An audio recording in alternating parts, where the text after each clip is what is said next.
तो बच्चों चलो हम लोग परसेंटेज के चुनाव पर आधारित में सबसे इंपॉर्टेंट क्वेश्चन को आज डील करने वाले हैं। ध्यान से समझेंगे बच्चों, ठीक है। देखो यहाँ लिख कर देता है, चमन लाल, अरशद और जगजीत सिंह, तीन लोगों ने चुनाव लड़ा। मतदान के सभी वोट वैध थे, मतलब कि मैं टोटल वोट सीधा सीधा 100% लूंगा क्योंकि सारे के सारे वैध हैं।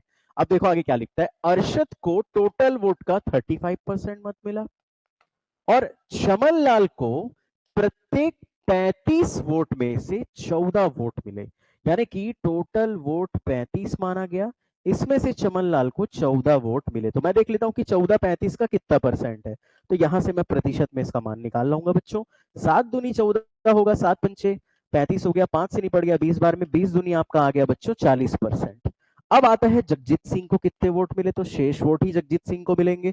टोटल 100 था, अरशद को 35 मिला, चमन लाल को 40 मिला, 40 और 35 अगर जोड़ोगे तो 75 हो जाएगा। और 100 में घट के जगजीत सिंह को कितना परसेंट मत मिला होगा बच्चों, 25।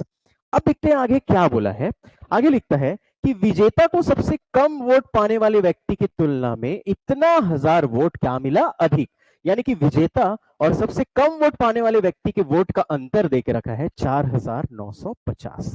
तो मैं देखूंगा बच्चों, विजेता जो है वो चमन लाल है, 40% वोट मिल रहा है, और जो हार रहा है, तीसरे नंबर पर आ रहा है, वो जगजीत सिंह है। इन दोनों के वोट का अंतर मेरे को दे के रखा है बच्चों 4950। अब मैं चमन लाल के वोट की बात करूं तो 40% है, जगजीत सिंह की बात करूं तो 25% है, बराबर आ गया बच्चों 4950। यह आ जाएगा अपना 15% बराबर 4950। मैं सीधा सीधा 1% की वैल्यू निकाल लेता हूं, डिवाइड बाई 15 करके, 15 तिया 45, 15 तिया 45, ये हो जाएगा 330। मुझे बोला था बताइए वोटों की कुल संख्या कितनी होगी, हमेशा वोटों की कुल संख्या 100% ही होता है इस केस में। और ये आ जाएगा बच्चों यहाँ पे गुणा में 100 करके, सीधा सीधा मेरा आंसर 33,000। यानी कि टोटल वोटर जो थे, इन तीनों को वोट करने आए थे, वो कितने थे बच्चों, 33,000। चलो बहुत ही इंपॉर्टेंट क्वेश्चन था। Thank you.